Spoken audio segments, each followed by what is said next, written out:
반복되는 일상의 노선을 벗어나 타인의 교양에 올라타고 싶은 분들을 위해 준비했습니다. 본격 지식, 생각, 시선 투척 방송 개별 교양 환승센터 68회 위기편 지금 시작합니다.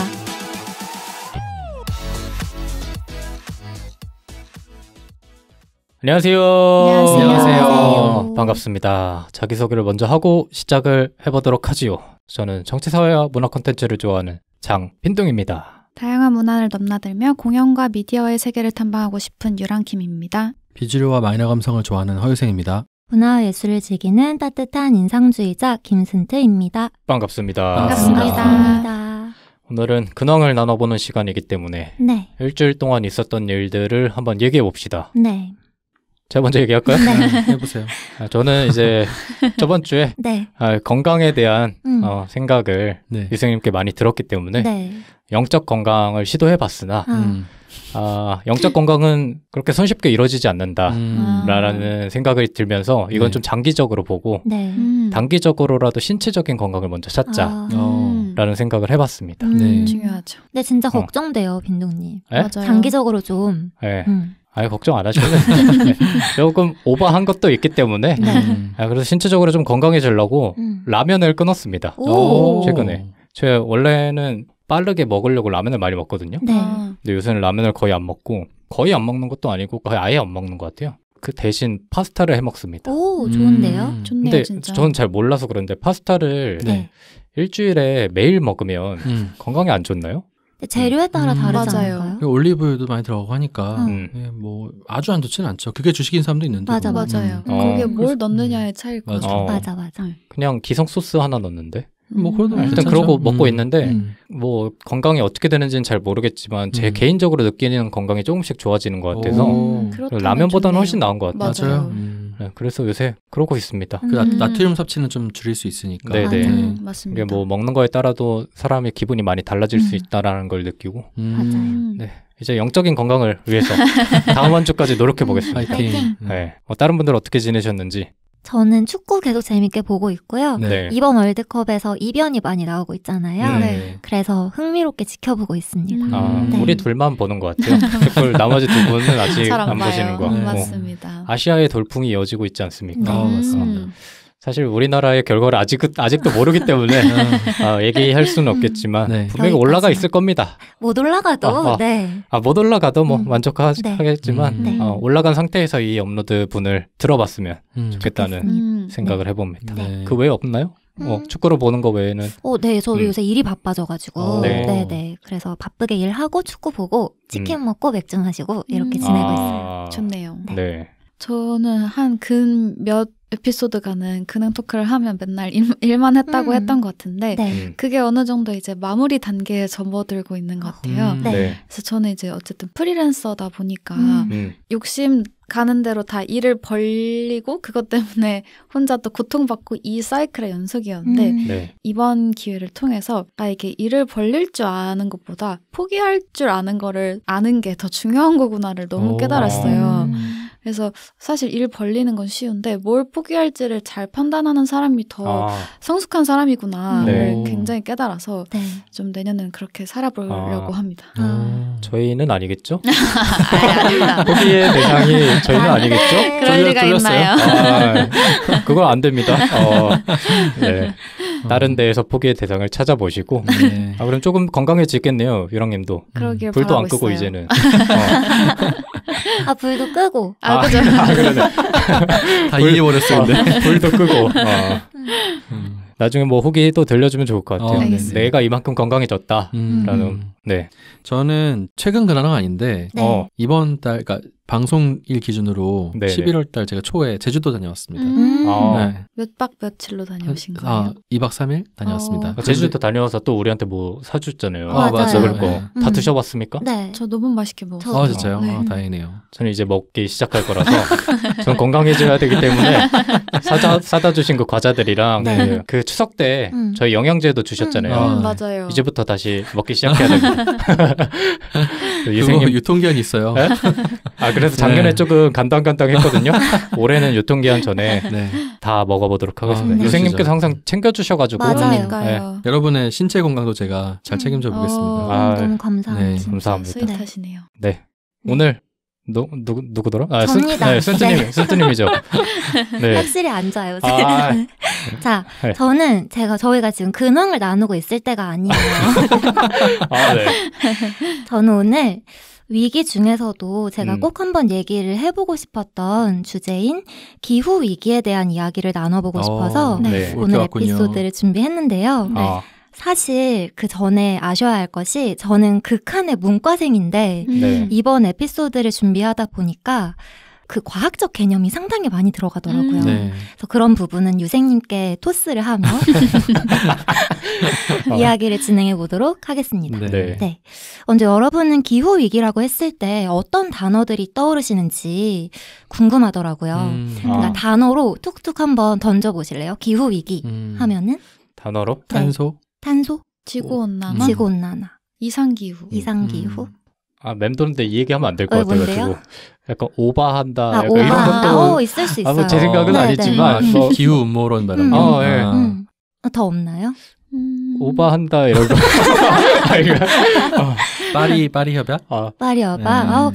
제 생각보다 수준이 좀 있으셔가지고, 저는 이 문제에 대해서 고민해보기 전에 어떤 단어들이 떠올랐냐면, 빙하. 그리고 북극곰, 그리고 펭귄, 이런 단어들이 떠올랐어요. 그런데 오늘은 그런 단어들을 인간, 질병, 재난으로 바꿔보고 싶어요. 왜냐면 저는 지금까지 기후 위기다, 환경을 지켜야 한다라고 배울 때 약간 이런 식이었거든요. 지구가 아프니까 우리가 행동해야 돼. 혹은 지구야 미안해. 혹은 북극곰이 아파요. 북극곰을 도와줘야 돼요. 이런 식의 접근이 저한테는 많았어요. 그런데 곰곰이 생각해 보니까 이 기후위기 문제가 그렇게 접근할 일이 아니지 않나라는 생각이 들더라고요. 위에서 제가 말한 접근은 마치 지구를 위해서 또는 자연을 위해서 우리가 행동해 준다. 또는 인간의 이익을 포기하고 어떤 이타적인 행동을 해준다라는 뉘앙스로 느껴지잖아요. 그런데 이 기후위기가 그 누군가의 사건이 아니라 인간의 생존과 직결된 문제라는 것이 이제 점점 다가오고 있습니다. 그래서 기후위기는 지구를 위해가 아니라 나를 위해서, 그러니까 이타적인 관점이 아니라 좀 이기적인 관점으로 접근해야 되지 않을까, 그런 물음표를 던져보고 싶다는 생각에서 오늘 에피소드를 꾸려나가 보려고 합니다. 우리가 예전에 이런 얘기를 했었나요? 기후위기에 대해서 안 했던 것 같아요. 기후위기 외에서 이런 얘기를 다뤘었었나? 잠깐 나온 적 있어요. 잠깐. 그래요? 센트님께서 그때 한번 언급해 주신 적 있어요. 네, 맞아요. 티핑 포인트 얘기해 주신 적 있어요. 그래서 오늘 에피소드의 제목이 지구는 멸망하지 않아로 올라갔는데요. 사실 숨겨진 제목이 있어요. 지구는 멸망하지 않아. 우리가 사라질 뿐. 너무 무서운데요? 어디에 숨겨져 있죠? 지금 이제 찾아내시면 돼요. 오늘 얘기할 거에. 그렇습니다. 그래서 지금 음모론에 대한 얘기도 해주셨는데 과연 이게 위기인지 뭐가 위기라는 건지에 대해서부터 얘기를 나눠보려고 해요. 혹시 몸소 느끼고 계시는 기후 변화 또는 위기의 징조가 있으신지 얘기를 나눠보고 싶어요. 제가 아까 그 얘기를 한 이유가 제 100%의 의견이다라고 얘기할 수는 없지만 저는 어느 정도 그런 생각도 들거든요. 그러니까 왜냐면 지금 센트님이 말씀해 주신 것처럼 저는 잘 못 느껴요. 그러니까 사람들이 그런 얘기 하잖아요. 예전보다 훨씬 더 더워졌다 혹은 추워졌다 아니면 뭔가 이상하다. 해외의 사례를 들면서 여기는 어떻다더라 이런 얘기를 많이 하시는데 제가 관심이 없는 거 반, 무지한 거 반 이게 뒤섞여가지고 저한테는 큰일이 아닌 것처럼 여겨진단 말이죠. 근데 이거 나름대로 심각한 일이지만 이런 사람이 저는 꽤 있을 거라고 생각은 하거든요. 저뿐만 아니라. 그래서 아마 관련해서 토론도 많이 일어나고 이러는 것 같은데 어쨌든 저는 잘 못 느끼고 있다 정도? 다른 분들은요? 저도 피부로 느껴지는 사건들은 사실 많이 없었던 것 같고 그냥 뉴스를 통해서 보거나 했던 것 같은데 최근 들어서 느꼈던 거는 예를 들어 이번에 여름에 폭우 왔었잖아요. 그리고 뭐 폭설이라든지 가뭄이라든지 한파 같은 이런 이상 기후들이 네. 옛날에는 그냥 몇 년에 한 번 있는 일같이 느껴졌는데 요즘은 1년 안에도 그런 이상한 현상들이 되게 집약적으로 일어난다고 해야 되나? 네, 맞아요. 그렇다고 생각이 들더라고요. 네. 그러면서 이런 것도 기후 위기라고 할 수 있는지 잘 모르겠지만 네. 확실히 옛날에 비해서 되게 이상한 현상들이 많이 일어난다라는 정도의 인식은 있는 것 같아요. 네. 저는 피부로 좀 느끼는 편이에요. 네. 왜냐면은 제가 피부가 좀 안 좋은 편인데 네. 아토피가 좀 있어서 네. 근데 겨울에 너무 건조해요. 이거는 제 인생에 있었던 일이 별로 없었던 적처럼 느껴지게끔 네. 진짜 피부로 느끼고 정말 피부로 느껴요. 진짜 말 액면 그대로 이렇게 해서 진짜 피부가 나올 줄이야. 네. 너무 가렵고 네. 막 각질도 엄청 많이 생기고 너무 건조해가지고 그리고 아까 이제 유랑님께서 말씀해 주신 것처럼 뭐 여름에 갑자기 비가 스콜처럼 오는 거 있잖아요. 네. 그런 것도 보면 좀 무섭기도 하고 예. 사실 전 겨울이 그래서 제일 무섭습니다. 사실 제가 원래 여름보다 겨울을 훨씬 좋아하거든요. 네. 더운 게 너무 싫어가지고 네. 근데도 겨울이 무서워지고 있어요. 너무 건조해서. 네, 네. 이게 저는 언제 느끼냐면 요새요, 여러분. 안 춥지 않으세요? 안 추워요. 맞아요. 원래 지금 겨울이잖아요. 따지고 네. 보면. 근데 안 춥거든요. 맞아요. 네. 그리고 아까 유랑님 말씀하신 것처럼 이상기후와 관련된 뉴스가 실제로 빈번해졌어요. 네. 그래서 보고되고 있는 그 데이터를 보면 1980년에 날씨에 의한 재난이 약 250개로 집계가 되는데 네. 2019년에 800개 이상으로 증가했습니다. 네, 이렇게 데이터로 보여주고 있고 기후가 이상하다라는 게 이제 몇 가지 근거들로 이야기가 되고 있는데 하나씩 이야기를 드려보도록 할게요. 네. 첫 번째는 그래프인데요. 어떤 그래프냐면 기후변화 그래프입니다. 기후변화 그래프 중에서도 어떤 기후변화 그래프냐면 온도에 대한 기후변화 그래프인데요. 네. 산업혁명이 시작되기 이전 시대에서 포유류의 시대가 시작된 후에 네. 가장 급격한 기후변화는 5,500만 년 전이에요.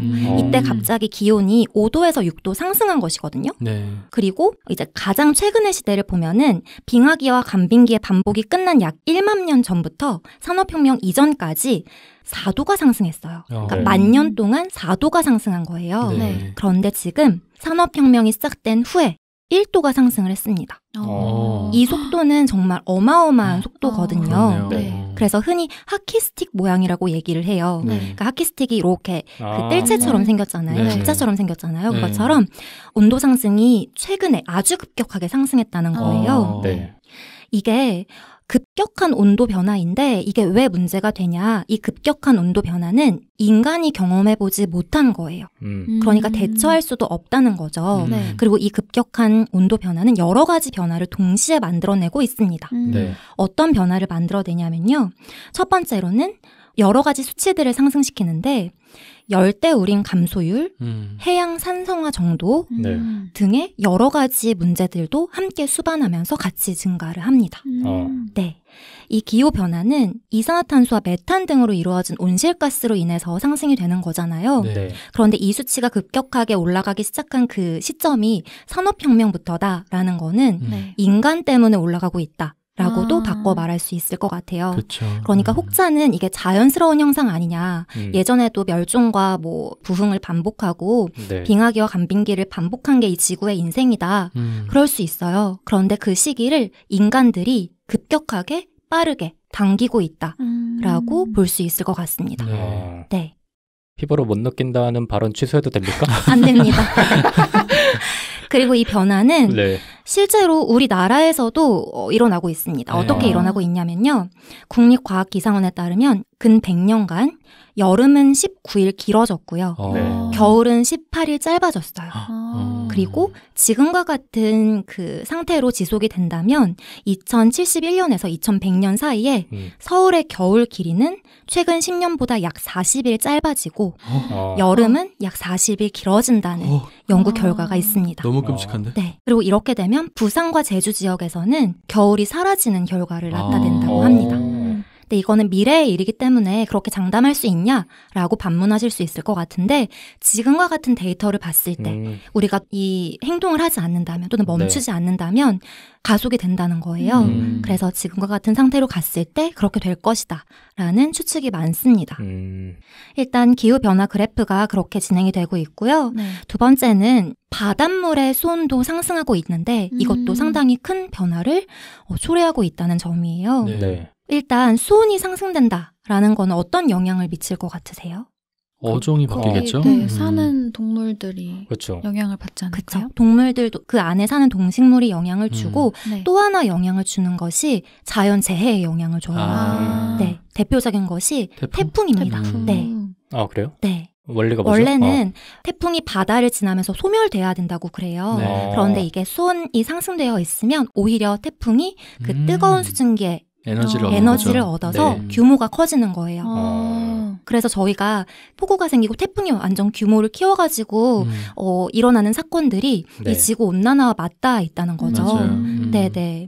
그래서 이제 미래에 우리 인류에게 다가올 그 자연 재난 중에 순위를 꼽아봤다고 해요. 과학자들이 어떤 위험이 가장 클 것인가라고 했을 때 1위가 홍수이고 2위가 태풍이었어요. 그러니까 이 자연 재해에서도 지구 온난화가 엄청난 영향을 끼치고 있다.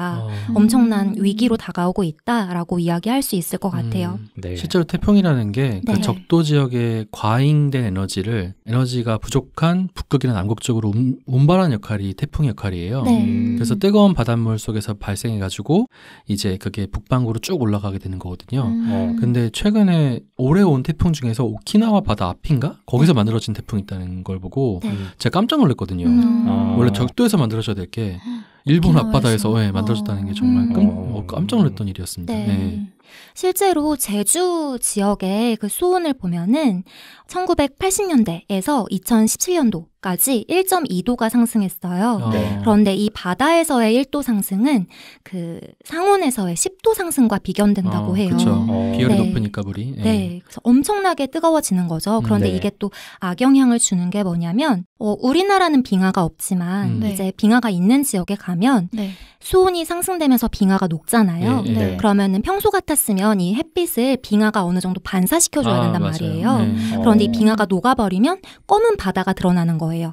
그러면 또 햇빛을 흡수하게 되고, 그러면 또 빙하가 녹게 되고, 또 빙하가 녹게 되고, 악순환이 반복되는 거예요. 네. 그래서 이 상태로 지속되다가는 바다에 사는 생물은 물론이고, 이 악순환이 반복되면서 인류에게도 큰 위험으로 다가오고 있다라는 거를 또 알 수 있을 것 같아요. 네.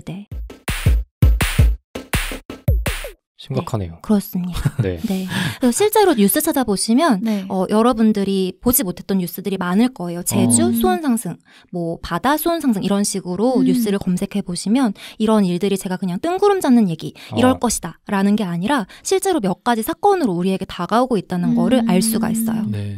그럴 수밖에 없는 이유를 방금 느꼈는데 저는 서울에서만 자라고 서울에서만 살았기 때문에 사실 타 지역의 뉴스를 보지 않거든요.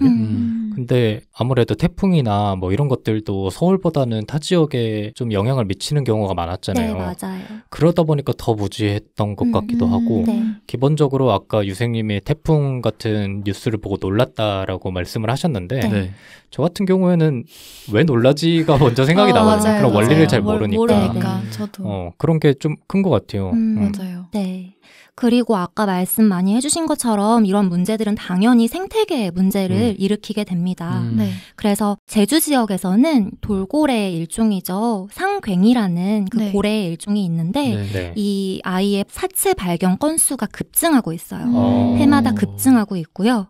그리고 기후변화 지표종이라고 불리는 북방산 개구리 가 있는데 이 아이의 첫 산란 시기가 한 달 가까이 빨라졌어요. 이거는 따뜻해지기 때문에 빨라진다는 거거든요. 자연 생태계에서도 이런 그 변화를 아주 명백하게 보여주고 있습니다. 그리고 뉴질랜드에서는 펭귄들이 영양실조로 사체가 되어서 떠내려오는 경우 이런 경우 너무 흔한 경우고요. 이게 해수온 상승으로 인해서 이제 바닷속의 물고기들이라든지 이런 게 부족해지고 죽고 또 악순환으로 되풀이되고 이렇게 일어나는 일들이거든요. 그래서 생태계에 큰 문제를 가지고 있는데 과학자들이 이렇게 말해요. 생태계 균형이 깨졌을 때 가장 살아남지 못하는 존재는 그 시기에 최상위 포식자라고 얘기를 해요. 그렇죠. 지금의 최상위 포식자는 인간이거든요. 네. 이 문제가 지속되면 결국에 인간이 살아남지 못할 거라는 거는 자명한 문제라고 합니다. 네. 그런데 우리가 이 문제를 더 뼈저리게 느끼지 못하는 이유는 아까 빈둥님이 말씀해 주신 것처럼 상대적으로 우리나라에서는 이런 문제가 좀 덜해요. 이게 또 이유가 있더라고요. 왜냐하면 저희는 사계절이 있는 나라잖아요. 기본적으로 기후 변동이 있는 나라예요. 이런 나라에서는 좀 극단적인 기후 변화가 많이 오지 않는다고 하더라고요. 일관적인 기후를 가지고 있던 그 나라에서는 상대적으로 극단적인 기후를 좀 심하게 느끼는 편인데 우리는 애초에 기후 변동이 있는 나라이기 때문에 이런 위험이 다가왔을 때도 상대적으로 유연하게 대처할 수 있는 나라다라고 이야기를 하는데 이게 심각해지는 경우에는 이제 우리나라에게도 위험이 찾아오는 거죠. 그래서 해외에서는 심각한 문제가 발생하고 있어요. 아마 여러분들도 뉴스를 통해서 보셨을 것 같은데 이번 여름에 유럽에서는 폭염이 난리였습니다. 네, 그래서 이번 여름에만 유럽 지역 폭염으로 최소 15,000명이 목숨을 잃었다. 진짜? 라고 집계가 되고 있고요. 유럽뿐만이 아니고 미국에서도 폭염이 기승을 부렸고요. 유럽 전역에서는 산불이 아주 커다란 산불이 곳곳에 발생했고요. 그리고 이걸 수치상으로 말씀을 드리면 역사상 최악의 산불이라고 꼽히는 그 산불의 90% 이상이 최근 10년 사이에 발생했어요. 산불이 빈번해진다는 거죠. 그러니까 땅이 건조해지고 맞아요. 기온이 상승되면 이게 도화선을 붙였을 때 소진이 안 된다는 거예요. 작은 마찰전기에서도 건조한 나뭇잎들이 타버리는 거죠. 불이 쉽게 나는 거죠. 네, 맞아요. 그리고 아까 말씀드린 것처럼 지구가 데워지면 데워질수록 수증기가 많아지고 이 수증기가 많아지는 게 이제 종잡을 수 없는 현상이 되기 때문에 기후의 변동성이 커지고 불확실성이 커지면서 곳곳에 예측하지 못하는 이상기후 현상들이 나타난다라고 보고가 되고 있습니다. 네. 옛날에 뭐였죠? 미국의 시카고인가 어딘가에서 눈이 엄청 내려가지고 한번 문제된 적 있잖아요. 거기 다 블랙아웃 돼버리고. 맞아요. 그런데 이런 이상기후들이 이렇게 말들 해요. 이게 과연 우리 인간이 이산화탄소를 내뿜기 때문일까? 라고 말들을 하는 쪽도 있어요. 그런데 과학자들은 단언할 수는 없다. 모든 사건에서 이게 지구온난화 때문에, 인간의 활동 때문에 라고 단언할 수는 없다. 하지만 그래프가 그리고 있는 것이 인간이 산업활동을 시작한 이후의 그래프, 그러니까 매연을 많이 만들어내고 생산해내고 이런 그래프와 기후 이상현상이 나타나고 지구의 온도가 올라가는 그 그래프가 일치하고 있기 때문에 관련성이 없다고 말하는 것이 오히려 맥락에 맞지 않는다라고 이야기들을 합니다. 그런데 문제는 이런 기후변화가 지구를 한 번에 멸망시키는 게 아닌 게 문제예요. 그러니까 제 생각에는 그냥 지구가 팡 터지면 그냥 그렇죠. 네, 맞아요. 뭐 문제 없거든요. 그런데 서서히 문제를 일으켜 가는 것이 저는 문제라고 느껴지더라고요. 예를 하나 들어볼게요. 아까 여름이 길어진다고 말씀을 드렸잖아요. 여름이 길어지면 문제가 뭐가 생길 것 같으세요? 가장 1차원적으로 여름이 길어지면 덥죠. 더우니까 뭘 망칠까요? 농사를 망치겠죠. 네. 그러면 무슨 문제가 일어날까요? 식량 문제가 일어나겠죠. 그럼 식량이 적어지고 가격은 높아지겠죠. 그러면 전반적인 물가가 상승하겠죠. 이런 식으로 문제를 일으켜 간다는 거예요. 그러니까 여기서의 포인트는 기후변화가 또 피부로 느끼고 다가오고 이걸 심각하게 받아들여야 할 사람들이 도시의 상위 계층보다는 서민들이라는 거예요. 그러니까 우리가 근시일 내에 뭐 우리가 죽을 거야, 뭐 지구는 멸망할 거야, 뭐 이렇게 되는 게 과장이에요. 과장인데 이렇게 접근해야 된다는 거예요. 기후변화가 서서히 다가올수록 피해를 받는 이들은 누구지? 인간이구나. 인간 중에서도 누구지? 서민층이구나. 우리구나. 라고 느껴야 되는 거예요. 상대적으로 약자인 계층이 훨씬 더 큰 피해를 본다는 말씀인 거죠? 그렇습니다. 네. 그러면 한 번 더 짚고 넘어갈게요. 이 문제가 과연 인간의 탓이냐라는 걸 짚고 넘어가고 싶은데 퀴즈를 하나 드려볼게요. 자연적으로 발생하는 이산화탄소 대 최근 인간 활동으로 발생하는 이산화탄소 양의 비율이 몇 대 몇이나 될 것 같으세요? 자연적으로 발생하는 이산화탄소는 뭐 예를 들면 뭐예요? 식물에서 발생하는 이산화탄소, 그리고 뭐 뭐가 있을까요, 선생님? 뭐 바다에서 이제 용해돼 있다가 나오는 것도 있을 수 있고요. 예. 아니면 뭐 강에서 이제 석회질 같은 것들이 뭐 있다가 나온 걸 수도 있고 뭐 여러 가지 발생을 많이 합니다. 예. 네. 인간의 이익을 위해서 내뿜는 이산화탄소 제외. 뭐 동물들이 내뿜는 걸 수도 있고. 네. 비율로 따지면 9대1 아닐까요? 인간이 9. 1대 9. 1대 9. 2대 8. 2대 8. 7대 3, 3대 7. 5대 5? 5대 5? 그래요? 과감하네. 네. 과학자들은 지금 10일 기준으로 말씀해 주셨잖아요. 이 10일 기준으로 말씀을 드리면 9.9대 0.1이라고 나와요. 진짜요? 자연 발생으로 1%가 발생이 된다면 인간 활동으로는 99%가 발생된다는 거예요. 와, 정말 심각하네요. 좀 더 수치를 말씀을 드리면 지난 80만 년간 지구 대기 중의 이산화탄소 농도는 180에서 280 ppm이었어요. 180에서 280이요. 그런데 산업혁명 이후에 400 ppm을 초과합니다. 네. 현재는 410 ppm인데요. 엄청난 속도라는 걸 느낄 수가 있죠. 네. 근데 기후변화에 이 이산화탄소 양이 중요한 영향을 미치는 건 너무나 명백한 사실이에요. 그래서 과학자들은 이 농도가 450 ppm이 된다면 지구의 연평균 기온이 2도 상승할 것을 예측하고 있습니다. 네. 그러면 2도 상승하는 게 무슨 문제야? 라고 생각하실 수도 있잖아요. 제 마음은 혹시. 그런데 아셔야 될 것이 2도가 평균이라는 거예요. 그쵸. 그러니까 그 2도가 상승되는 와중에는 그 사이에 엄청난 기후 변동폭이 있다는 거예요. 그리고 하루하루로 따지면은 정말 큰 변동폭이 존재할 수 있다는 겁니다.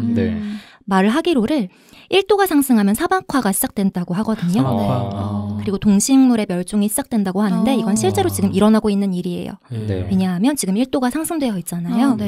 일어나고 있는 일이고요. 2도가 상승하면 기후 시스템이 붕괴된다고 이야기를 합니다. 그리고 대홍수와 대가뭄이 발생한다고 이야기를 하는데 이때 파생되는 효과로는 기후 난민이 엄청나게 양산될 것으로 생각을 하는데 그럼 또 이렇게 생각을 할 수 있어요. 기후 난민? 그들이 어디로 갈까?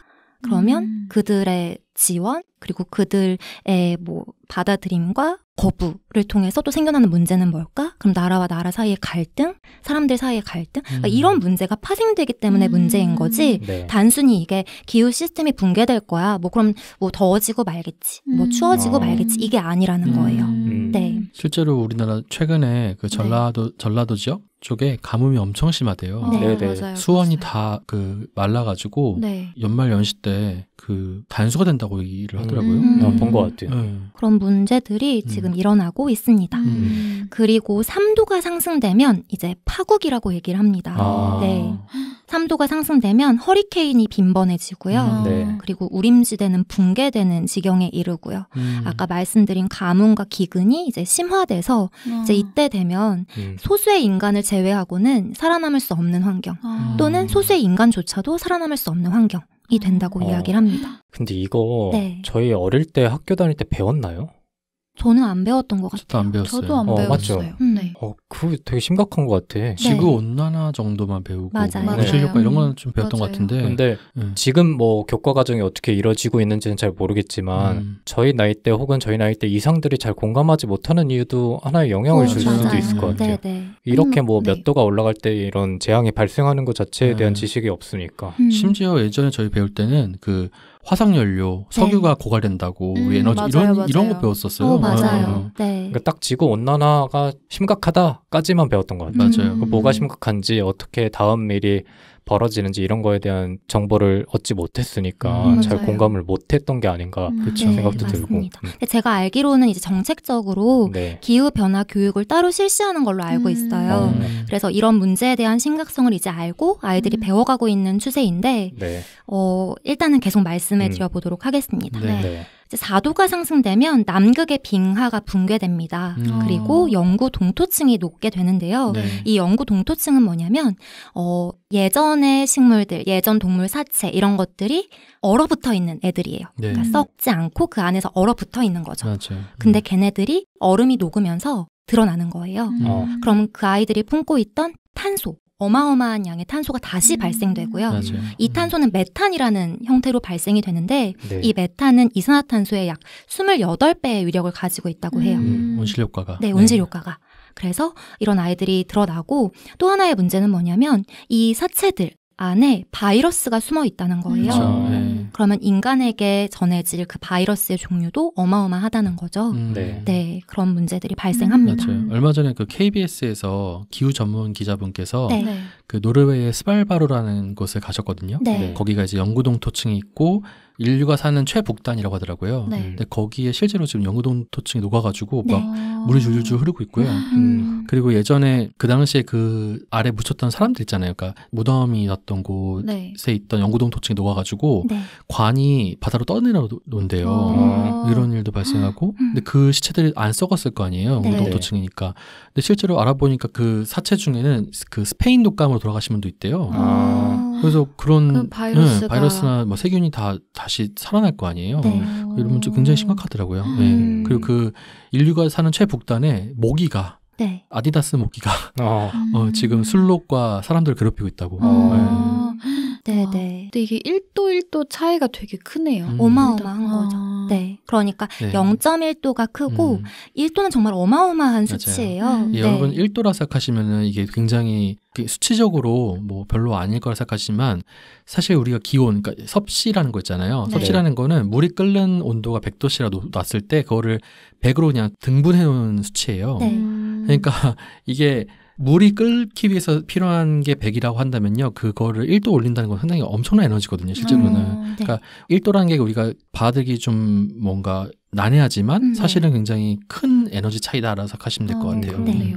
이게 뭔가 피부로 안 와닿다고 했던 이유 중에 하나가 뭔가 이렇게 다 수치화되어 있다 보니까 이 숫자가 뭘 의미하는지가 오히려 와닿지가 않으니까 좀 멀게 느껴지는 것 같아요. 네, 맞아요. 그러면 이쯤에서 퀴즈 하나를 더 드려볼게요. 네. 아직도 이 기후변화에 대해서 별로 심각하지 않은 거 아니냐라고 느끼실 분들을 위해서 OX 퀴즈를 하나 드려보도록 하겠습니다.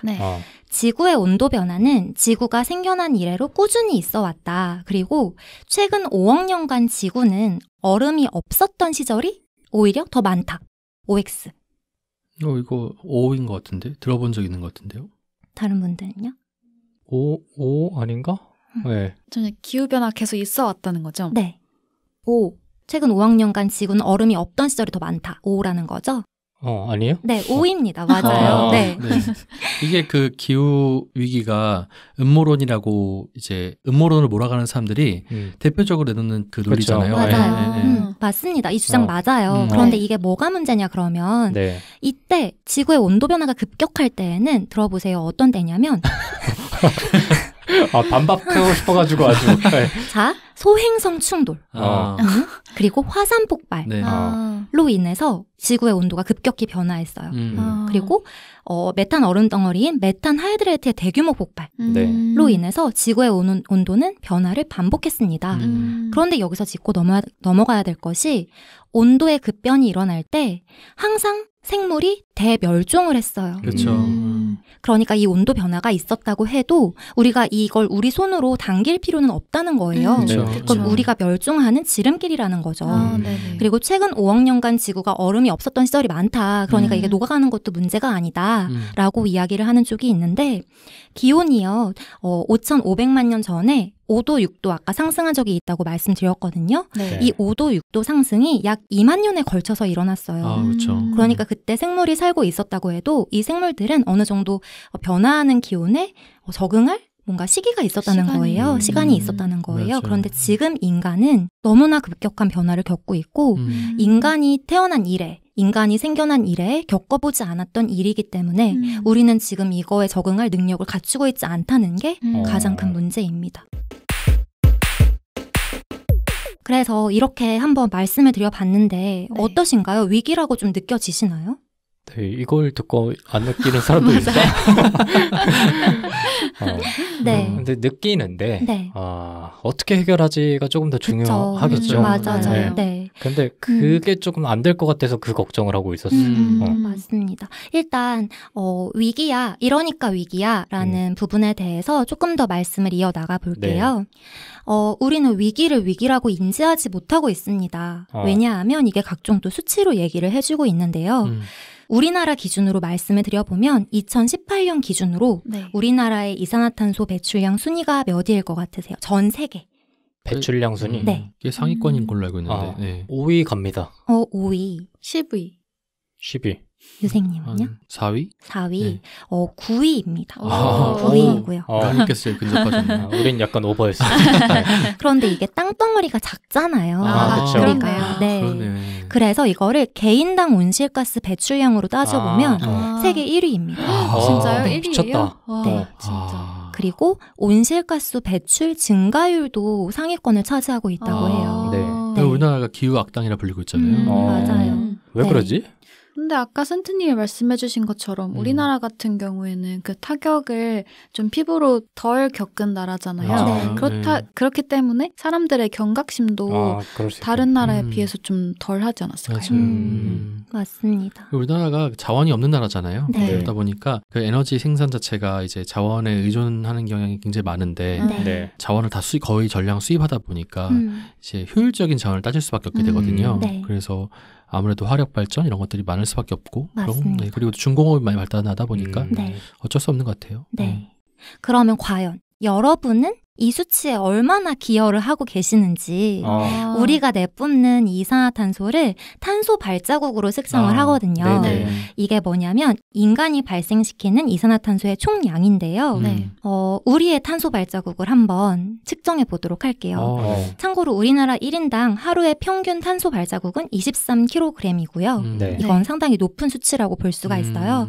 지금은 킬로그램으로 재기보다는 그냥 내가 이 정도로 이산화탄소를 많이 내뿜고 있구나 정도로 측정을 해보시면 좋을 것 같아요. 네. 제가 드리는 문항에 점수가 있어요. 본인의 점수를 한번 계산해보세요. 알겠습니다. 1번, 나는 계절이 바뀔 때마다 옷을 구매한다.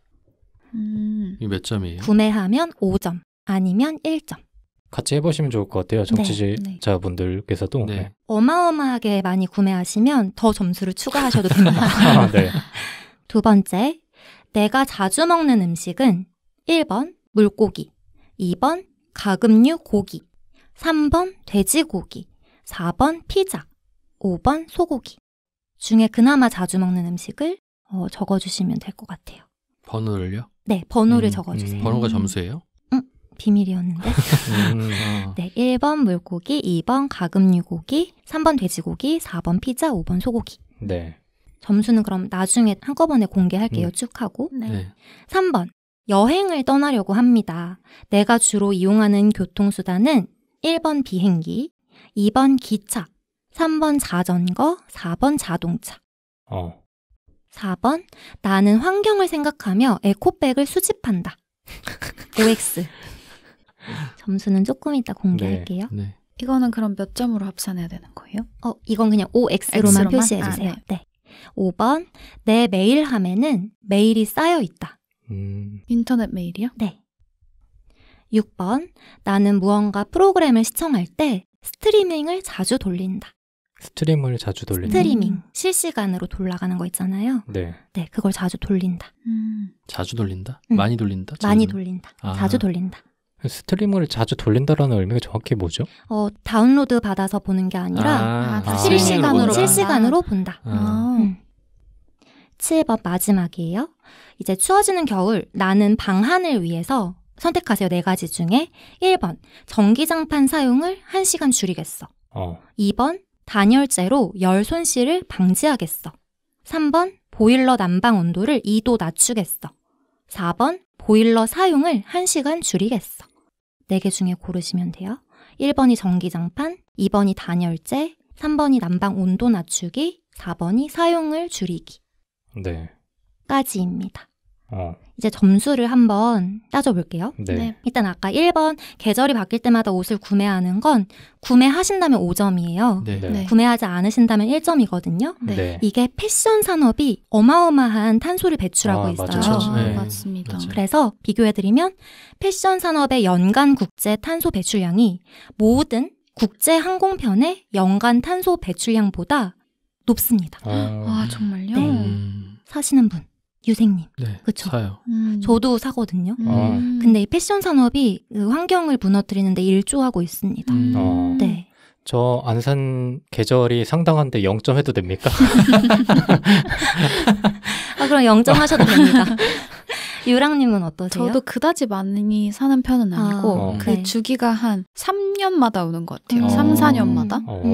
그래서 그래서 전 한 2점으로 생각을 했는데 네. 맞습니다. 그렇게 해주시면 되고요. 네. 2번 내가 자주 먹는 음식은 이제 순서대로 1번 물고기, 2번 가금류, 3번 돼지고기, 4번 피자, 5번 소고기인데요. 네. 순서대로 점수 매기시면 돼요. 이거는 소고기가 환경에 안 좋다는 사실 들어본 적 있으세요? 네.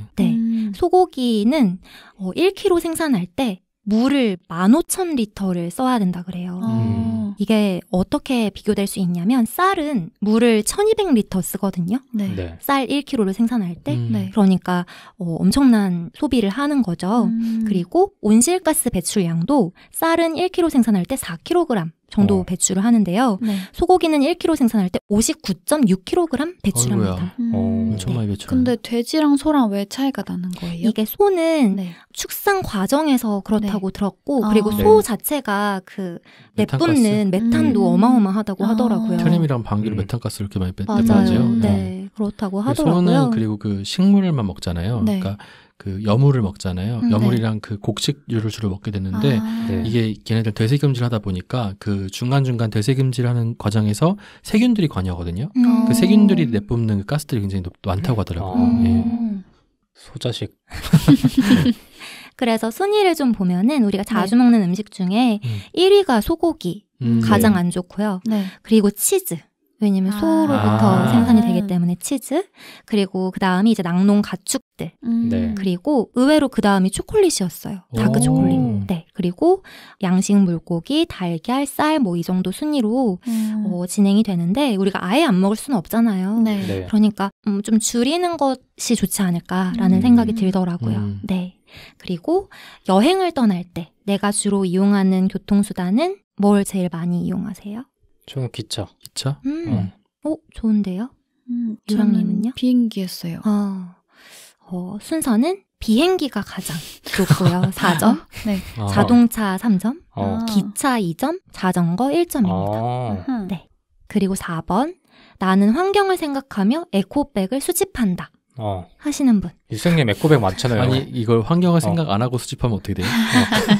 그런데 에코백을 수집하는 행위가 환경을 오히려 해치는 행위가 될 수 있습니다. 왜냐하면 에코백 한 개를 131번 재사용해야 일회용 비닐봉지 한 개보다 더 작은 탄소를 배출해요. 그러니까 131번 사용하지 않을 바에는 차라리 그냥 일회용 비닐봉지 쓰는 게 낫다는 거예요. 네. 고백하십시오. 에코백 많으신 분. 저 엄청 집에 엄청 많아요. 내가 본 유생님 에코백만 손가락으로 셀 수가 없어. 에코백 토트백이에요. 토트백. 네, 이거는 텀블러나 일회용기도 마찬가지인데요. 텀블러도 엄청 많은데. 그러니까 몇백 번씩 사용해야 이게 환경을 생각하는 의미가 생긴다는 거예요. 여기 안에 환경 테러리스트가 한 명 있는 것 같습니다. 네, 그래서 환경을 생각하면서 에코백을 여러 개 사는 것은 좋지 않은 행위이다라는 거를 말씀드릴 수 있을 것 같고요. 그 다음 몇 점이에요, 그래서? 요건 수집하시는 분은 5점. 그리고 그냥 사용하시는 분은 1점. 입니다. 없는 사람 0 해도 되나요? 없는 사람이 저도 없어요. 없는 사람은 일회용 비닐봉지 사용하시는 거 아니에요? 이마트 그거 5점이지 그러면 그것도 에코백인가? 1점 하세요. 그래도 배출하고 있으니까 1점 하세요. 네. 그리고 내 메일 함에는 메일이 쌓여 있으면 5점. 그리고 없다 하면 0점인데 그래도 어느 정도 있잖아요. 그러면 그 양에 따라서 점수를 매기시면 될 것 같아요. 저는 무조건 다 지웁니다. 진짜요? 저 완전 다 쌓여있어. 그거 안 읽으면 되는 게 너무 꼴보기 싫어가지고 무조건 지웁니다. 네. 아니 그냥 휴지통에서 그것도 다 비우기 해요. 그래요? 네. 저는 절대 안 지워요. 진짜요? 왜냐면 나중에 쓸 일이 있거든요. 맞아. 근데 광고 같은 건 지우지만 네네. 이게 환경이랑 어떤 연관이 있어요? 연관이 있습니다. 그리고 아까 스트리밍을 많이 돌린다 요거랑도 이어지는 이야기인데요. 데이터가 전력을 소비하잖아요. 네. 전력선도에 연결이 되어 있잖아요. 그래서 지속적으로 배출되고 있는 탄소가 많다는 거예요. 따져보면 메일은 한 통에 4g, 통화는 1분에 3.6g, 포털은 검색할 때마다 0.2g, 그리고 비디오 스트리밍은 10분당 1g의 탄소를 배출하고 있습니다. 그러니까 메일이 100통 쌓여 있으면 400g의 탄소를 배출하고 있는 거예요. 네. 그리고 텔레비전은 매일 1시간씩 시청하잖아요. 그러면 32인치 기준으로 연간 탄소 32kg을 배출하는 것과 마찬가지라고 해요. 네, 이건 휘발유차 한 대로 72km를 운전하는 거랑 마찬가지라고 하더라고요. 그러니까 우리가 데이터도 그 데이터 센터에서 24시간 동안 돌아가고 있다는 사실을 인지하고 있어야 될 것 같아요. 네. 그리고 스트리밍도 마찬가지로 이게 스트리밍을 돌리면 그때 즉시 데이터가 연결이 되는 거잖아요. 그래서 스트리밍 말고 다운로드가 된다면 다운로드를 이용하는 것이 그래도 조금이나마 환경에 도움이 되는 일이다라는 것을 알 수 있을 것 같습니다. 이것도 스트리밍 하면 5점인가요? 네, 맞습니다. 스트리밍 자주 돌리시는 분은 5점. 네. 그리고 마지막으로 추워지는 겨울 방한을 위해서 몇 번 선택하셨어요? 전 전기장판. 저도 전기장판을 잘 안 쓴다가 1번 아니었어요? 줄인다. 네. 내가 할 일은 전기장판을 줄인다. 저 보일러를 좀 덜 튼다? 보일러를 줄인다. 네.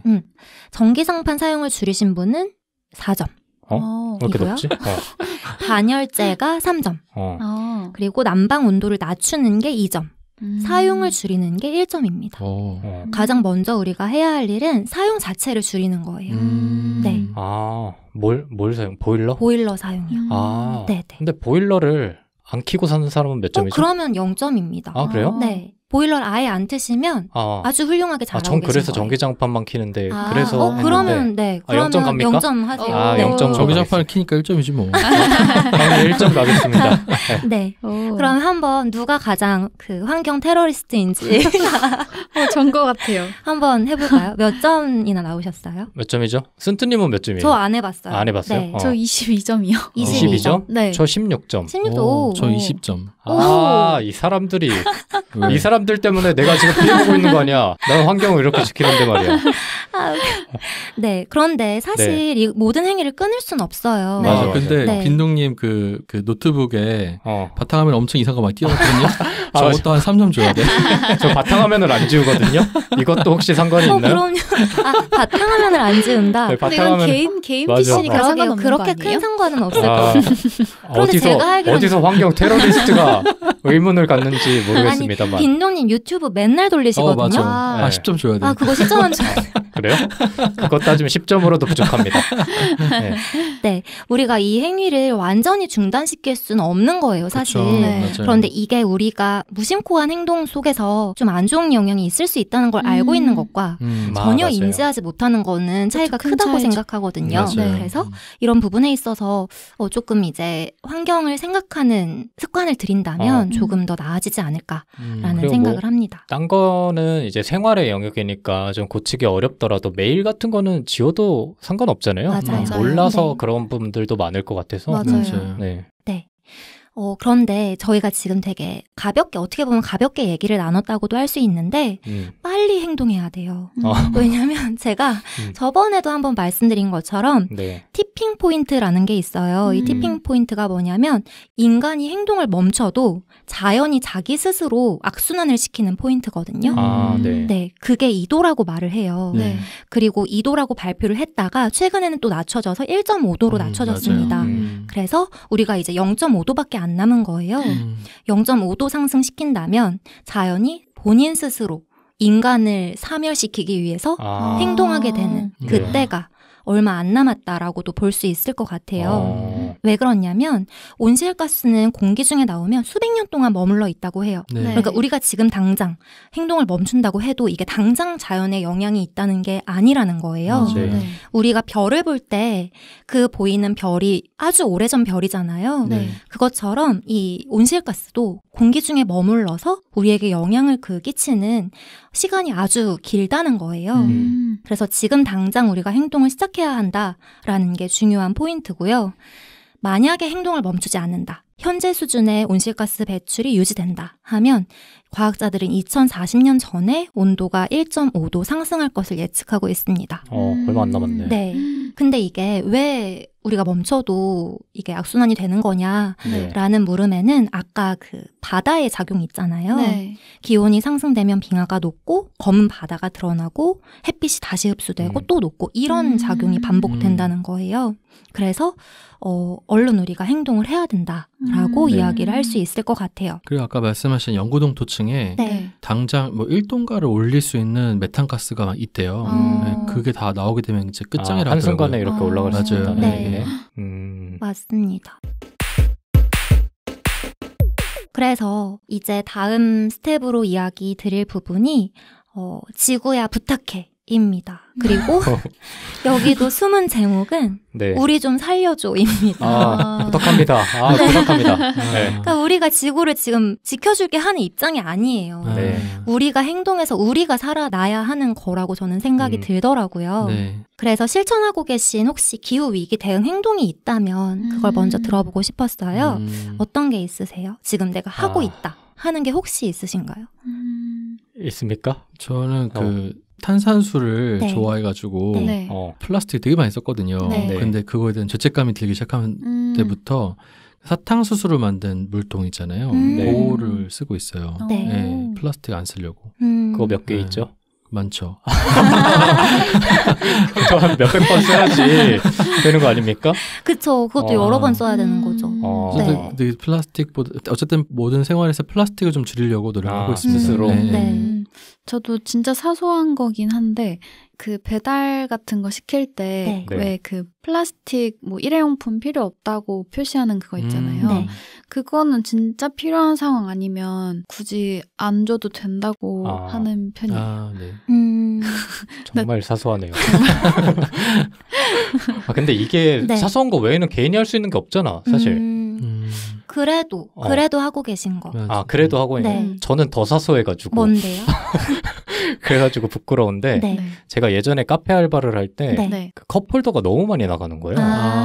근데 그게 무의미하게 끼는 그 맞아요. 과정을 거쳐요. 그러니까 그 사람이 필요한지 안 필요한지를 물어보는 게 더 일이니까 그냥 껴서 주는 데가 많았단 말이에요.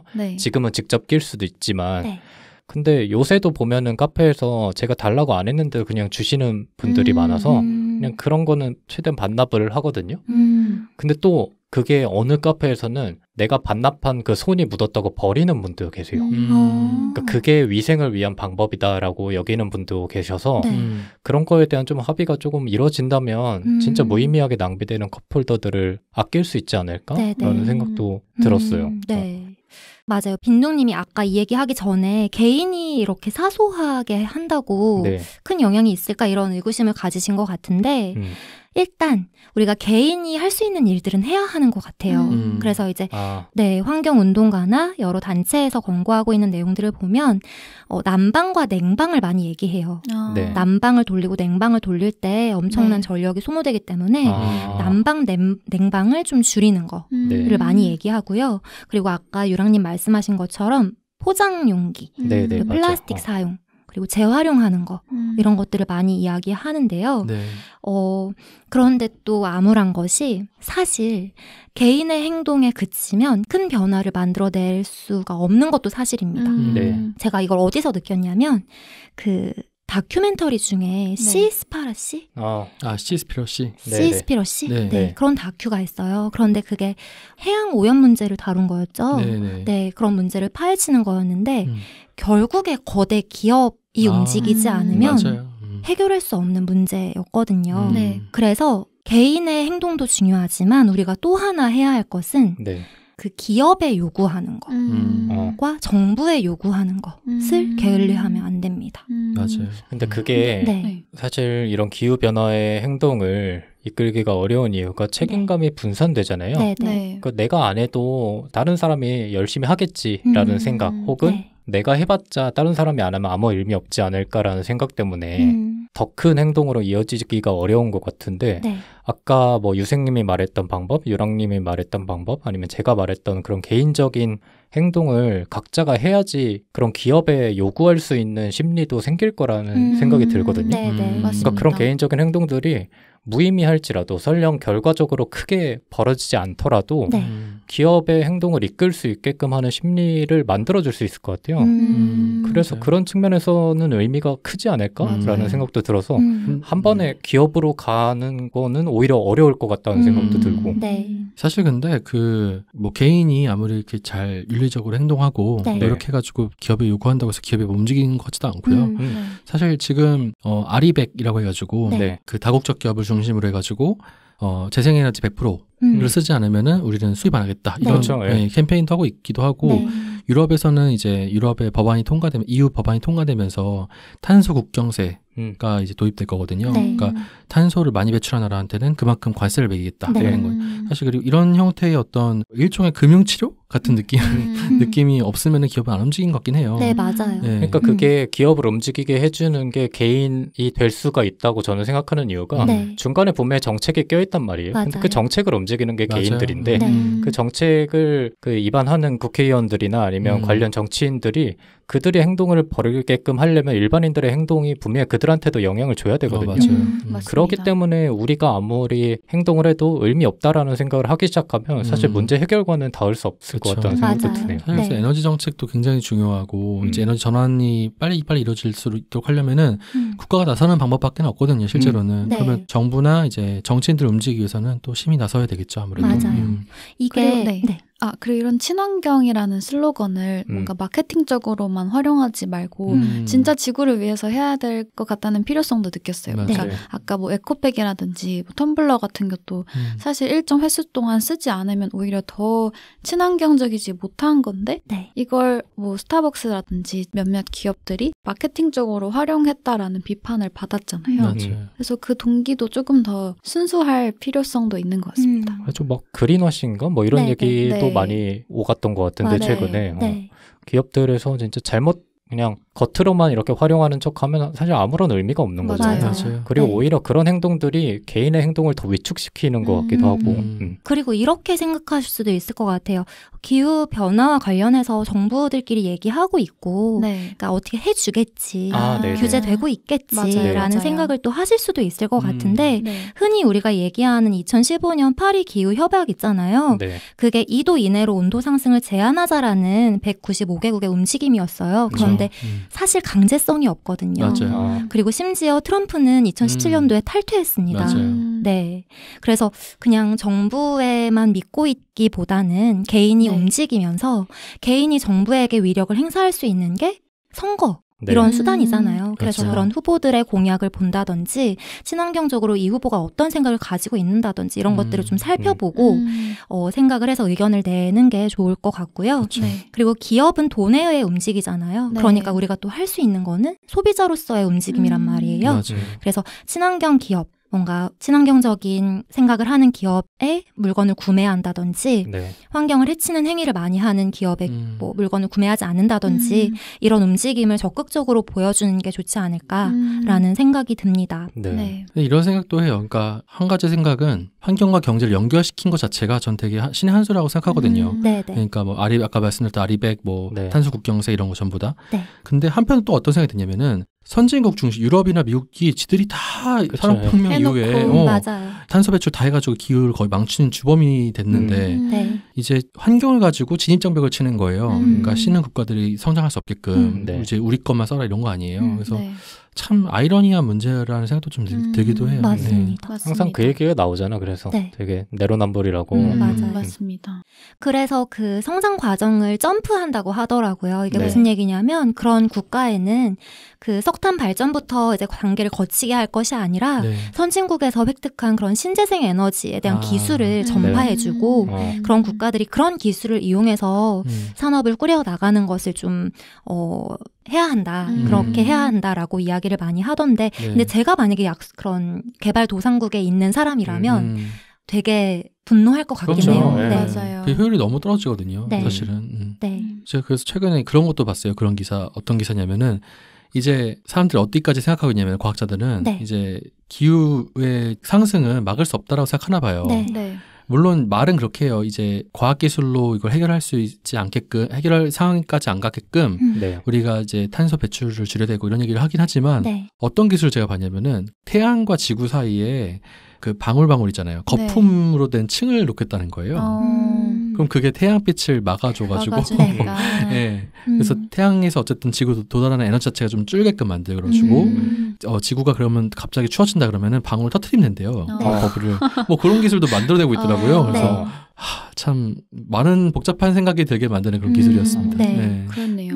그러니까 그런 기술이 먼저 나오면 다행인 거예요. 그러니까 그렇네요. 근데 그건 모르는 거잖아요. 맞아요. 그러니까 네. 가능성이 있을지 없을지 모르는 일인 거잖아요. 그쵸. 그런데 이대로 가면 우리가 위험해지는 건 명백한 사실이란 말이에요. 맞아요. 그러니까 그렇게 되면 좋은 거고 그렇게 안 되면 끝이기 때문에 우리가 그쵸. 그렇게 안 될 경우를 대비해서 좀 행동을 해야 되지 않나라는 생각이 들고요. 이건 지구를 위한 게 아니라 우리를 위한 거라는 걸 생각을 해야 될 것 같아요. 사실 지구 입장에서는 인간들이 빨리 그냥 없어져야죠. 죽고 없어지고 본인들 괴롭히니까 네. 그냥 다른 생명 태어나게 하는 게 빠를 수 있거든요. 그리고 지구의 생명에 비했을 때 인간이 나타나서 생활하기 시작한 그때는 정말 몇 안 되는 시간이거든요. 네. 찰나의 순간이죠. 찰나의 순간이죠. 그러니까 우리가 우리의 미약함을 알고 그 최상위 포식자로서의 행태를 좀 네. 멈춰야 될 때가 아닌가라는 생각이 맞아요. 들었습니다. 그래서 지구야 부탁해라고 하신 거예요? 맞습니다. 지구야 부탁해. 지구를 부탁해 아니었어? 지구야 부탁해. 지구야 부탁해. 네, 우리 좀 살려줘. 지구한테 말하는 거였군요. 그렇습니다. 우리가 지구를 구할 입장이 아니에요. 네. 그렇네요. 부탁할 입장이었군요. 그렇습니다. 네. 그래서 요새 젊은이들 사이에서는 이런 네. 생각이 있는 활동을 하는 젊은이들도 많아요. 네. 그래서 이제 스웨덴에 젊은 환경운동가 중에 유명한 사람이 그레타 툰베리거든요. 네. 툰베리 씨. 이야기 네. 들어보셨죠? 네. 이 인물이 박수와 비판을 함께 받고 있는 인물인데요. 왜 박수를 받고 왜 비판을 받는지 혹시 아시나요? 대충은 알아요. 어느 정도는. 아, 네. 그래요? 네. 이 인물이 일단 어린 아이인데 네. 환경운동을 시작한 거예요. 네. 그래서 학교도 안 가는 날을 만들어서 환경운동을 하고 트럼프를 비판하고 네. 여러 환경 관련한 안 좋은 행태들을 비난하고 네. 이런 말들을 통해서 박수와 비판을 함께 받는데요. 네. 비판을 받는 이유 중에 가장 큰 이유는 언행 불일치라는 거예요. 네. 본인은 뭐 상류층으로서 네. 누릴 것을 네. 다 누리면서 그렇게 얘기를 하고 한다는 것이 또 비판의 이유가 되기도 하는데 이 인물에 대해서 저는 이렇게 생각해요. 일단 이 문제를 화두를 세상에 내보이는 것만으로도 의미가 있다고 생각을 하거든요. 그러니까 그 아이가 뭐 뒤에서는 비행기를 타고 뒤에서는 뭐 일회용품을 많이 사용하고 한다고 하더라도 네. 그 발언을 한 파급력 자체로 의미가 있지 않나라는 생각을 해요. 이 아이가 이렇게 이야기를 한 것처럼 우리 개개인도 완벽한 존재는 없는 것처럼 100% 뭐 친환경적으로 삶을 바꿀 수는 없더라도 네. 우리 생활 면면에서 환경을 좀 생각하는 일들을 많이 하면 좋지 않을까라는 생각을 해봤습니다. 네. 굉장히 오늘 뭔가 캠페인적이고 교조적이고 그런 방송이군요. 툰베리에 대해서 또 뭐 다른 분들은 다른 의견이 있어요? 빈둥님 있으신가 보죠? 아니 없어요. 눈꼴시게 보이시나요? 아닙니다. 근데 예전에는 있었어요. 그 되게 유명한 영상이 있어요. How dare you 이러면서 네, 맞아요. 너네가 어떻게 이럴 수 있어? 네, 그러니까 네. 이런 식으로 조금 비판하는 그 연설 영상이 있는데 네. 그걸 보고 제가 누우면서 봤던 기억이 있습니다. 누워서 봤던 기억이 있는데 네. 왜 저래? 라는 생각을 그 순간에 했어요. 네. 왜냐면 너무 갑자기 그 격양돼가지고 얘기를 하니까 왜 저래 했다가 조금 찾아보니까 가장 먼저 뜨는 게 이제 언행불일치 얘기가 맞아요. 나오는 거예요. 근데 저 같은 사람이 비판적으로 그 사람을 처음에 접했다 보니까 그런 것만 들어오더라고요. 맞아요. 그래서 처음에는 공부나 좀 더 하지. 저 나이 때는 공부 교과서 봐야 되는 거 아닌가라는 좀 오만한 생각도 했으나 그 아까 제가 그 교과서 얘기를 드렸잖아요. 네. 우리는 못 배워서 그런 게 아닐까라는 생각이 문득 드는 거예요.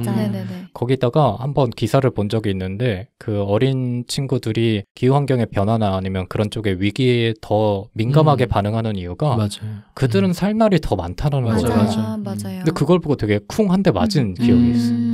물론 툰베리에 대한 얘기는 그 순트님이 말씀해 주신 바와 같이 더 얘기 나눌 거리들이 많겠지만 그거를 잠시 떠나서 그가 하는 얘기들이 과연 잘못된 얘기인가를 생각해보면 그걸 먼저 생각해보면 그렇지는 않잖아요. 분명히 그 얘기를 하는 의미가 있고 그 얘기가 우리 사회에 필요한 측면이 있는데 기성세대들은 단순히 어느 정도 많이 살았다고 해서 그리고 내가 지금까지 겪어온 인생에서는 이런 지구 환경의 문제가 크게 영향이 없었기 때문에 잘 공감을 못하는 측면이 있는데 그들이 최소한 그들이 그렇게 분노하고 조금 소리를 내는 거를 막아서는 안 되지 않나. 뭐 공감하기는 어렵더라도 그래서 그런 생각으로 조금 그 시선이 좀 바뀌었던 경험이 있어가지고 그 이후로는 그래도 열심히 해라 정도로 응원하고 있습니다. 맞아요. 저 같은 경우는 좀 되게 아쉬웠는데 왜냐하면 사실 센트님께서 말씀하신 것처럼 우리가 놓치고 있는 부분이었을 수도 있는데 거기에 대해서 목소리를 내고 화두를 던진 것만으로도 의의가 있다고 생각을 해요. 근데 이제 언행불일치 말고도 뭐 기차에서 이렇게 쪼그리고 앉아있는 사진을 연출했다 뭐 이런 식의 비판들이 되게 많았잖아요. 근데 그렇다 보면 이제 그 사람이 했던 이야기나 사진들의 진위를 의심하게 하잖아요. 그렇다 보니까 그 메시지의 힘도 좀 같이 잃게 되는 것 같아요. 그래서 오히려 저걸 보고 관심을 가질라던 사람도 아 뭐야 쟤 가짜네 하면서 메시지까지도 가짜로 이해할 수 잘못 받아들일 수도 있을 것 같아서 되게 좋은 기회였는데 그걸 충분히 살리지 못한 것 같아서 아쉽더라고요. 저는 사실 메시지를 이제 사람들이 눈꼴시게 보면서 메신저를 공격한 거라고 생각이 들기도 해요. 그래서 그 아이 한 명을 그렇게 이상하게 몰아가는 것도 어떻게 보면은 정치화된 것도 있는 것 같고 뭐 약간 보도하는 기자들의 언론들의 문제도 있는 것 같다는 생각이 좀 들기도 했었는데 물론 이제 그레타 툰베리의 어떤 삶과 메시지가 같이 동일했다면 좋았겠죠. 그런데 사실 우리가 다 모두 알고 있잖아요. 그게 100% 일치할 수 없다는 걸 알고 있는 거잖아요. 그러면은 만약에 99% 일치한다면은 1% 찾아내가지고 또 공격했을 거란 말이라는 생각이 또 들기도 해요. 그래서 그 메시지에 우리가 좀 더 주목할 필요가 있지 않나 싶기도 하고 지금 독일이나 유럽권에서 그 어린 학생들, 초등학생들 중심으로 소비를 하지 말자는 그런 캠페인을 막 하고 그런데요. 왜냐하면 소비 자체가 너무 많은 그 탄소 배출을 하게 되니까.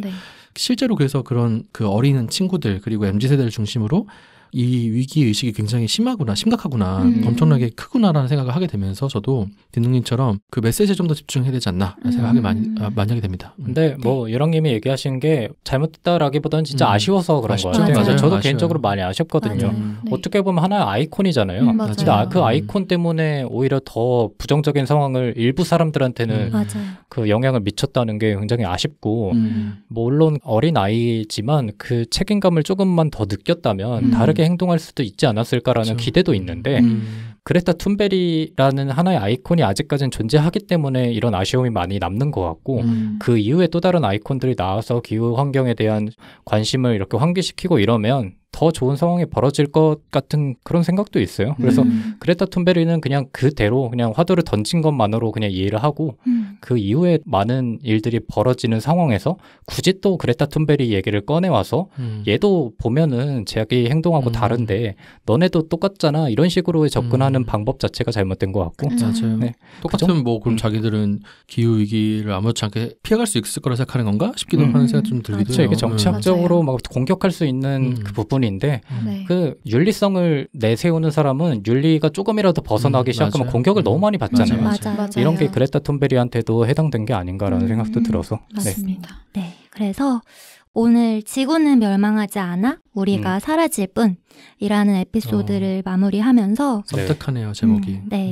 왜 행동해야 되냐고 묻는다면 바로 우리가 앞으로도 건강히 살아가야 되기 때문에 라고 이야기하고 싶어요. 서서히 멸망에 갈 때 가장 큰 타격을 받는 층은 이제 사회에서 약소한 계층일 거거든요. 그래서 인간이 그리고 우리가 건강히 살아남기 위해서 행동을 해야 할 때다라고 이야기를 던지면서 마무리를 하고 싶습니다. 혹시나 청취자분들께 그리고 우리끼리도 그렇고 앞으로 이런 행동을 해나가면서 좀 환경에 기여하고 싶다라는 작은 다짐 정도를 내시서 한번 해보는 게 어떨까요? 좋아요. 먼저 해보시죠. 해보시죠. 저 하나 있기 때문에 얘기한 거거든요. 자신 있습니다. 네. 별건 아니지만 저는 제 스스로 재앙과 관련된 기사나 아니면 뭐 특별히 문제가 기후 환경으로 벌어진 문제가 있는 기사를 볼 때마다 조금 한 번 더 생각하는 버릇을 가져야겠다고 오늘 느꼈어요. 그러니까 예전에는 일어났네? 하고 끝났거든요. 그냥 뭐 태풍이 발생했네, 혹은 화재가 발생했네 라고 해서 끝났는데 그게 아니라 이게 내 행동에서부터 시작된 게 아닐까라는 의문을 작게나마 갖는 것 자체도 저한테는 많은 영향을 줄 것 같아서 그 정도의 변화를 갖겠다라는 다짐을 일단 지금은 적극적이시네요. 네? 제 입장에서는 굉장히 적극적인 겁니다. 근데 저한테는 오히려 아까 얘기했던 그 컵홀더 얘기나 이런 것들보다 저는 이런 마음가짐이 더 중요한 것 같아가지고 저는 이걸 해보겠습니다. 맞습니다. 좋습니다. 세 분 이제 차례차례로 얘기해 주셔야 됩니다. 누가 말씀하실래요? 저는 그 소비를 이제 줄이겠습니다. 근데 다른 사람이 소비를 줄이겠습니다 하면은 그거 말고 다른 거 얘기해야 할 텐데 유생님은 소비가 너무 많기 때문에 좀 줄여야 돼. 줄이려고요. 이제 아까 제가 그 유럽권의 아이들 얘기하면서 좀 제가 말하고 제가 뜨끔했거든요. 그래서 줄여야겠다 생각했습니다. 유생님이 줄이면 한 3인분, 5인분 정도는 줄인 겁니다. 그래서 그런 식으로 이해를 해주시면 될 것 같아요. 네. 유랑님. 저는 에어컨이나 히터 사용을 좀 줄여야겠다. 사실 인지는 하고 있고 사실 이거 너무 어렸을 때부터 막 에어컨 틀면 환경이 나쁘다 이런 거 알고 있잖아요. 근데 어느 순간 일단 내가 너무 더우니까 그냥 틀고 보는 경우도 많았던 것 같고 그냥 되게 남 얘기처럼 기후변화를 인지하게 되면서 저도 그냥 좀 양심 없게 행동했던 것 중에 하나였던 것 같아요. 그래서 당장 이것부터 조금씩 줄일 수 있지 않나 생각을 해봤습니다. 그러니까 사람들이 인지하지 못해도 습관적으로 그냥 보일러 켜는 사람들이 있잖아요. 근데 그 사람들 반팔을 입고 반바지 입는 경우가 많단 말이에요. 맞아요. 그런 거는 생각을 한번 더 해보면 더 현명하게 대처할 수가 있으니까. 맞습니다. 순트님, 뭐 오늘 발제자인데 마지막으로 한번. 저는 많이 알려야겠다라는 생각을 하게 됐어요. 그리고 이런 식으로 좀 기업의 행동을 촉진할 수 있는 일을 해봐야겠다라는 생각을 했습니다. 그리고 오늘 이렇게 에피소드를 준비해 주신 것만으로도 충분히 많은 분들께 알리지 않았나 싶고 만약에 기회가 된다면 다음에 또 다른 주제로 또 환경에 대한 좋습니다. 얘기를 해주시는 것도 좋을 것 같아요. 그래서 이렇게 저희가 4번의 위기를 다뤄봤는데 차례차례 주식 투자, 그다음 보도 준칙, 우리의 영혼, 지구 환경까지 이렇게 4가지 위기를 하나하나 얘기를 해봤습니다. 에피소드를 들으시면서 청취자 여러분께서는 어떤 위기를 떠올리셨을지 굉장히 궁금한데 관련된 생각이나 의견을 댓글창으로 많이 남겨주시면 저희 내 패널도 또 한 번 배울 수 있는 계기가 되지 않을까 싶습니다. 그럼 오늘 순트님이 준비해주신 4번째 위기의 에피소드는 여기서 마무리하도록 하고 저희는 다음 주에 또 다른 특집 주제로 찾아오도록 하겠습니다. 고생 많으셨습니다. 감사합니다. 감사합니다.